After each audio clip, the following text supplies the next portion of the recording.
Welcome, नमस्कार, स्वागतम, आदाब। आप सारे दोस्तों को प्यार भरा नमस्कार। जैसा कि विदित है, आपके बीच एक ऐसी शख्सियत है जिन्होंने लगातार 30 साल तक पूरे शहर में अपनी आवाज़ के माध्यम से चारों तरफ ये दिखा दिया कि आवाज़, मेरी आवाज़ ही मेरी पहचान है। जी हाँ, प्रोफेसर बीडी सिंधी साहब, गुरुदेव से मैं आशीर्वाद लेते हुए आज के इस कार्यक्रम का आगाज़ करने चाह रहा हूँ कि सर, बताइए सर, अपने अपने विषय में सहज होके, सरल होके, मुस्कुराते हुए आप बताएं अपने विद्यार्थियों को सर। नमस्कार। मैं हमारे सीकर की धरती का, सीकर के वासियों का और विशेष रूप से हमारे एसके कॉलेज के पूर्व विद्यार्थियों का स्नेह का, प्यार का ऋणी हूँ और उन्हें प्रणाम करता हूँ। मैंने एसके कॉलेज में 25 साल तक लगातार एंकरिंग की और सीकर शहर में भी कई कार्यक्रमों की एंकरिंग की और इस सफ़र में मुझे बहुत ही टैलेंटेड विद्यार्थी कलाकार मिले। मैं सबका नाम तो शायद नहीं बोल पाऊँगा, लेकिन ऐसे विद्यार्थी कलाकार जिनमें कला कूट कूट के भरी भी थी, रोम रोम में बसी भी थी, उनमें याद करता हूँ मैं सबसे पहले श्री हितेश श्रीवास्तव को, हमारे बजरंग जाटोलिया को, मुझे याद है राकेश खोखर, मुझे याद है राजेश माथुर और हमारे नेकी राम जी। इन सब से अलग हमारे अभिषेक शमशू भैया, जिनके बारे में मैं ये कहना चाहूँगा कि वो एक विशेष कलाकार हैं। चाहे बात हम सिंगिंग की करें, चाहे हम बात एक्टिंग की करें, चाहे हम बात एंकरिंग की करें या फिर बात थोड़े बहुत इंस्ट्रूमेंट्स को बजाने की करें, हमारे अभिषेक शमशू भैया सिद्धस्थ कलाकार हैं। हमारी एसके कॉलेज में बहुत सारी लड़कियां भी कलाकार थी। मुझे याद आती है शिल्पी अग्रवाल, स्मिता जाजू, शीतल सेठी, उनकी छोटी बहन राखी सेठी, इनके अलावा एक नीरज बाजिया और लड़की थी। इसके अलावा बहुत सारी लड़कियां थी जिन्होंने मेरे एक इशारे पर मंच को सजाया था और मुझे बड़ी खुशी होती है कि जब मैं मंच पर खड़ा होता था तो मेरे एक इशारे पर विद्यार्थी हजारों की संख्या में हाथ ऊपर करके तालियां बजाया करते थे और मुझे दाद दिया करते थे। मुझे लगता है कि आज भी मुझे वो मंच याद है और मैं चाहूँगा कि एक बार मेरे आने पर हो सकता है आज आप भी आज भी तालियां बजा रहे होंगे। मैं आप सब लोगों का ऋणी हूँ, बहुत बहुत प्यार का ऋणी, और मैं चाहूँगा कि ये ऋण मेरे पर और बढ़े, मेरे पर आपका प्यार और स्नेह और बरसे, लगातार बरसे। जब तक रहूं तब तक ये प्यार मुझ पर आपका बना रहे। सर, बहुत से विद्यार्थी हैं जो ये जानने के इच्छुक हैं कि आपकी पहली पोस्टिंग कहाँ थी और उसके बाद आप श्री कल्याण महाविद्यालय में कौन से सन में आए और उस दरमियान आपने वहाँ में और यहाँ में क्या अंतर महसूस किया। यहाँ के जैसे अपने भारतवर्ष के भोले भाले सीधे साधे लोग, वैसे ही सीकर के ये मासूम लोग जब आपकी आवाज़ सुनकर आपकी आवाज़ के साथ साथ चले आते थे, तो उस विषय में आप ज़रा। अभिषेक शमशू भैया, मैं जयपुर के पास में सांगानेर एक गांव है, वहाँ के एक साधारण परिवार का साधारण विद्यार्थी रहा। आर्थिक स्थिति अच्छी नहीं थी परिवार की, लेकिन मेरे मन में पढ़ने की ललक थी और मैं कक्षा में हमेशा फर्स्ट आया करता था, पूरे स्कूल में फर्स्ट आया करता था। और यहाँ तक कि स्कूलिंग जो मेरी सांगानेर में हुई, वहाँ पर पहली बार मैं मेरिट में आया। क्या बात। मेरे को ये पता नहीं कि मेरे परिवार को मेरिट का पता भी नहीं था। जब मैंने उनसे ये कहा कि मैं मेरिट में आया हूँ, तो मेरे परिवार वालों ने ये कहा कि पास तो हो गए ना।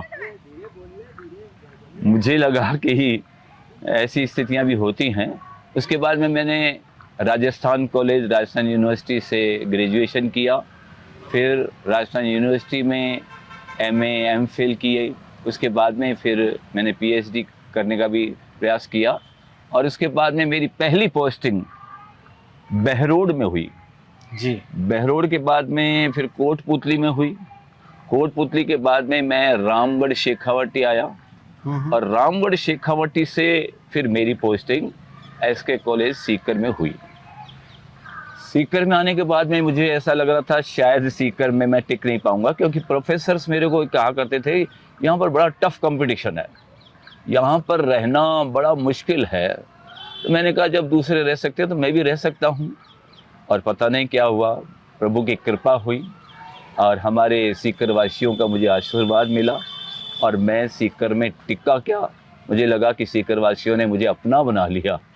और आप जैसा कह रहे हो कि मेरी आवाज़ के दीवाने थे लोग, मेरी आवाज़ नहीं है, ये तो भगवान का दिया हुआ एक वरदान है, जिसका प्रयोग मैं हमारे विद्यार्थियों के हित में करूं, हमारे सीकर वासियों के लिए करूं, ये मेरी हमेशा से प्रार्थना रही भगवान से और यही प्रयास रहा है। अच्छा गुरुदेव, आप जैसे इकोनॉमिक्स यानी अर्थशास्त्र के लेक्चरर प्रोफेसर, जी जी जी, और आपका जैसे आप अपने आप को एक अर्थशास्त्र के लेक्चरर के रूप में ज़्यादा गुड फील करते हैं या फिर एक ऐसे यानी कि जैसे एंकर हैं, कलाकार हैं, तो आप किस रूप में अपने आप को ज़्यादा सहज महसूस करते हैं? शमशू भैया, मैंने शुरू में जब मैं पोस्टिंग लेकर के सीकर आया तो इकोनॉमिक्स मेरा बहुत ही प्रिय विषय था जी। और हमारे सांगानेर से और मेरे दोस्तों में बहुत से मेरे दोस्त इकोनॉमिक्स में प्रोफेसर बने। इकोनॉमिक्स एक टिपिकल सब्जेक्ट है, हाँ, लेकिन मैंने उसे बहुत ही सहज बनाने का प्रयास किया था। हंसी हंसी के साथ में विद्यार्थियों को समझाना और बीच बीच में प्रैक्टिकल एग्जाम्पल दे करके उन्हें विषय को समझाना, ये मेरा ध्येय था। और विद्यार्थियों ने मुझे बहुत प्यार दिया जी। लेकिन जब मैंने एंकरिंग शुरू की तो एंकरिंग में भी लोगों ने मुझे प्यार दिया। तो मैंने दोनों के बीच में बिल्कुल सहज रूप से दोनों को समान महत्व दिया, सामंजस्य, बिल्कुल सामंजस्य बनाए रखा मैंने। और मैंने कहीं ऐसा नहीं सोचा कि भाई मैं क्लास में कम और एंकरिंग में ज़्यादा, ऐसा नहीं था। धीरे धीरे लोगों को मेरी एंकरिंग अच्छी लगी तो मैं उधर भी जाने लगा, लेकिन क्लास में कभी भी मैंने इस तरह से नहीं किया कि मैं उसको मिस करके फिर वहाँ जाऊँ। अच्छा गुरुदेव, जैसे साहित्य, कला, मंच, यहाँ पर क्या कुछ साहित्यकारों को पढ़ना होता है? जी जी जी। तो आपके फेवरेट साहित्यकार कौन कौन से हैं? नहीं, ऐसे मैं कोई हिंदी का प्रोफेसर नहीं हूँ, लेकिन फिर भी मैं क्या है, जैसे बहुत सारे शायर्स को इसलिए सुनता और पढ़ता हूँ ताकि एंकरिंग के बीच बीच में उनका उपयोग किया जा सके। और कोई विशेष ऐसा एक नहीं है, वैसे अनेक हैं और सबको मैं समान महत्व देता था। एक आध का जैसे नाम लेना चाहे तो आप सर? आप जैसे बताओ, कोई ऐसा कोई एक आध नाम बताऊं आपको? जैसे हर एक आदमी के होते हैं 10-20 चेहरे, जी जी, जिसे भी पढ़ना हो तो उसे बार बार पढ़ें। ये जनाब बिल्कुल बिल्कुल बशीर बद्र साहब का ये हाँ, बशीर बद्र के बहुत सारे शेर हैं ना, वो मेरी एंकरिंग में शामिल होते थे। फिर आप गोरखपुरी है या फिर अपने जो गुलजार है, क्या बात, उनके भी बहुत सारे शेर मेरे उसमें शामिल होते हैं।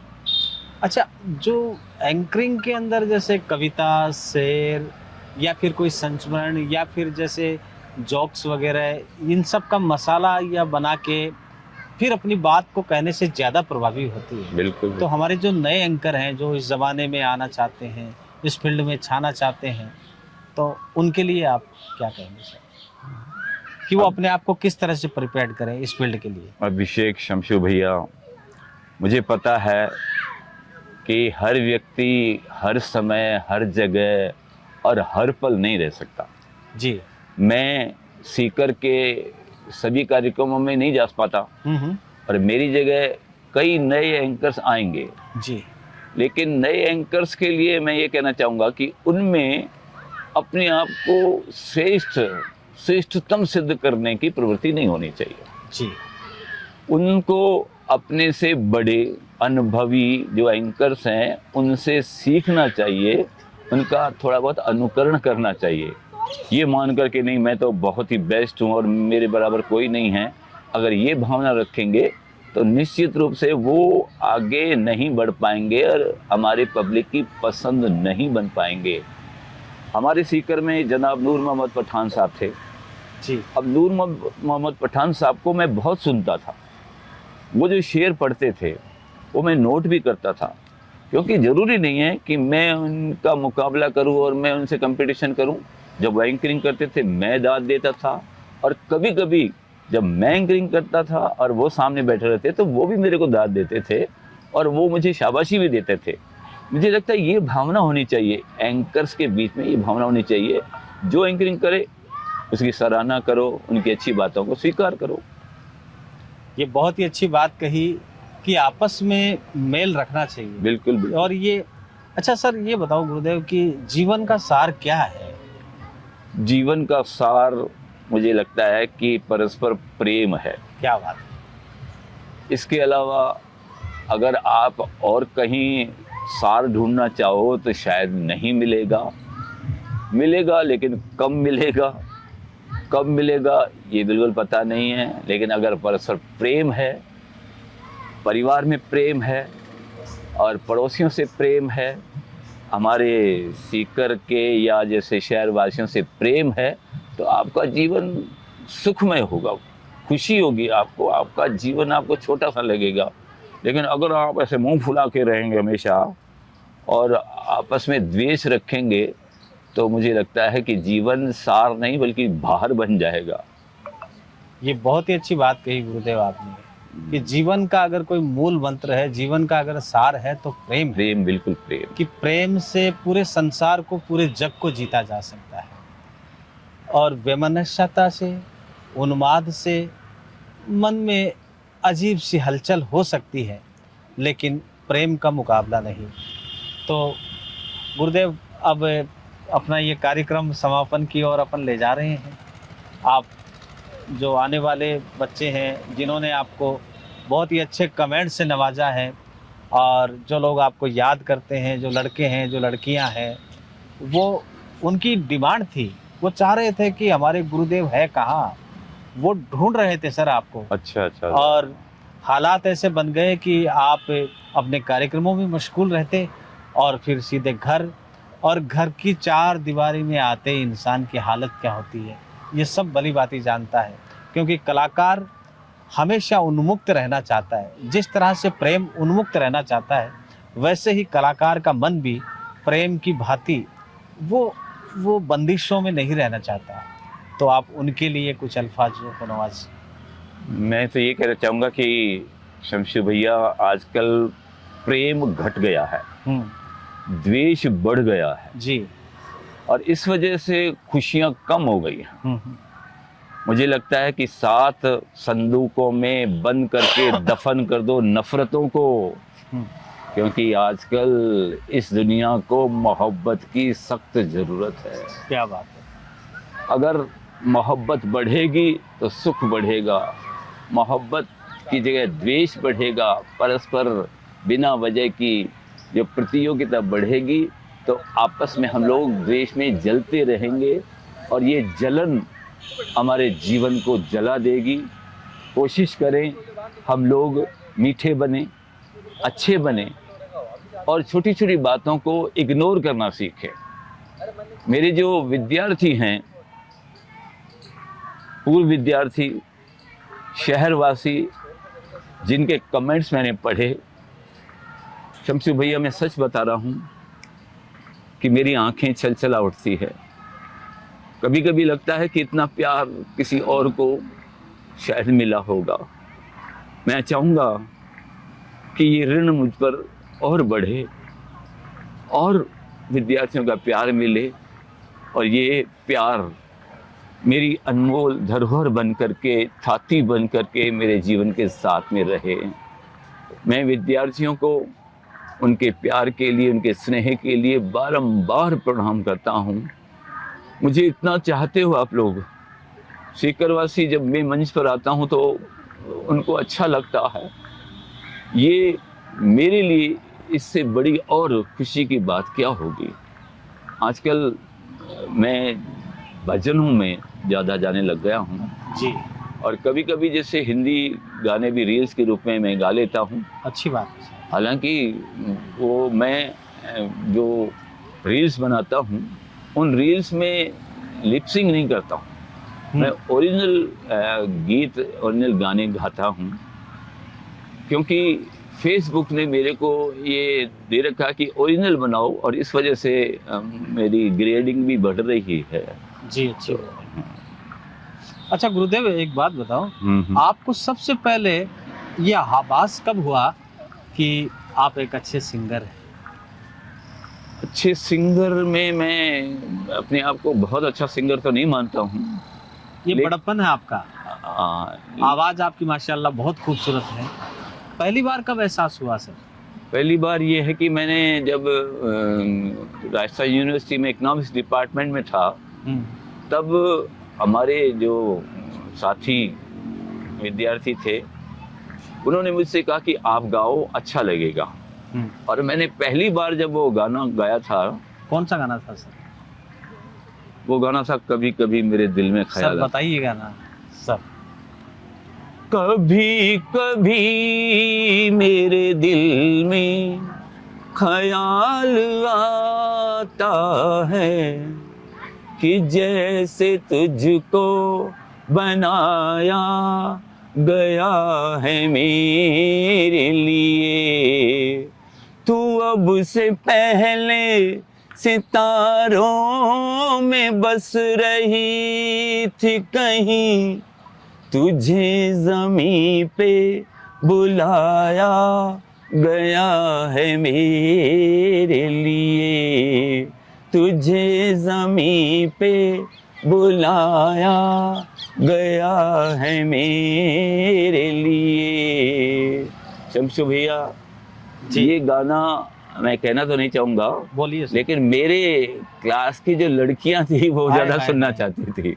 वाह सर। एक गीत और था जो मैं अक्सर गाया करता था कॉलेज में, कि नैन का चैन चुरा कर ले गई, कर गई नींद हराम। चंद्रमुखी सा मुख था उसका, चंद्रमुखी था नाम। हो नैन का चैन चुरा कर ले गई। अखियां नीली और नशीली, दिल में बस गई छैल छबीली। चांदनी सी मद भरी थी, गगन से उतरी परी थी। विधि की कोई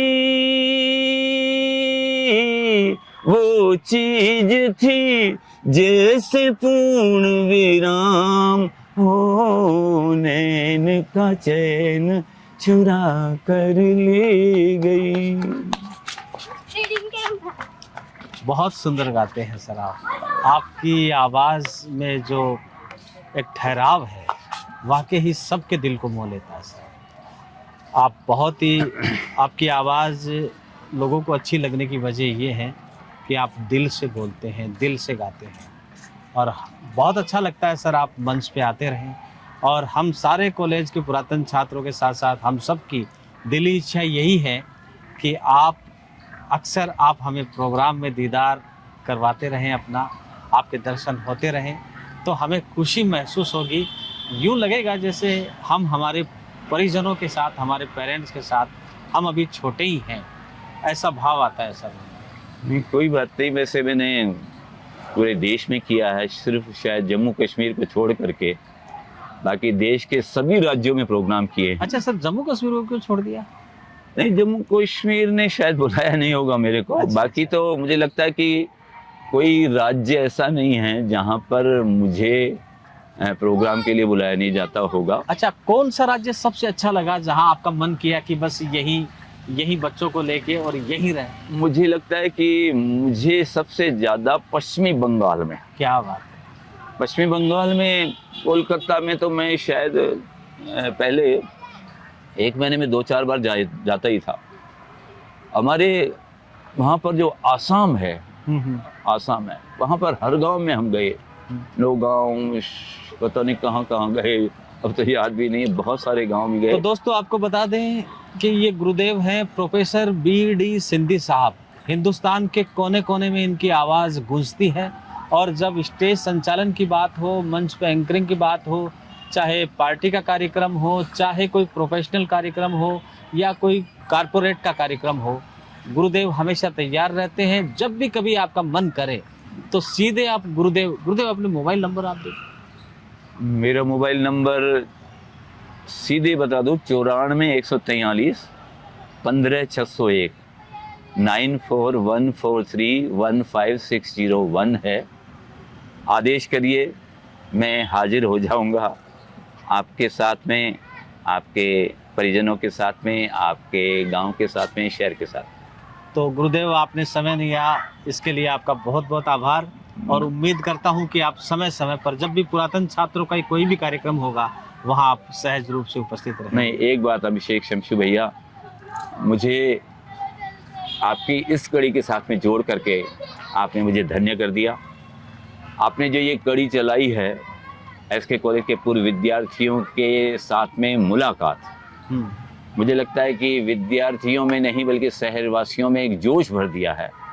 आज हर सीकर का वासी, पूर्व विद्यार्थी इंतजार कर रहा है कि कब नए हमारे पूर्व विद्यार्थियों के कलाकार की रील आए, और आपने ऐसा करके। नहीं सर, ये आप ही का आशीर्वाद है, क्योंकि लता मंगेशकर का सम्मान करके कोई सम्मान नहीं होता। आप इस अधिकार के पात्र हैं, आपका आशीर्वाद है हम सब पे। बिल्कुल बिल्कुल, कोई बात नहीं। तो ठीक है दोस्तों, इसी के साथ ही आज के इस कार्यक्रम को विराम देते हैं और अगले किसी एपिसोड में आपके बीच होगा एक नया श्री कल्याण महाविद्यालय का प्रतिभाशाली चेहरा। तब तक के लिए अपना ख्याल रखें, अपनों का ख्याल रखें, और वो जो आपसे दूर चले गए हैं, और दूर कभी कभी उनको याद आती है, कभी नहीं आती है। जिनको नहीं आती है आप भी उनकी याद करते रहा करो, क्योंकि जहाज का पंछी लौटकर पुनः जहाज पे वापस आता है। जी बहुत बहुत शुक्रिया, बहुत बहुत धन्यवाद।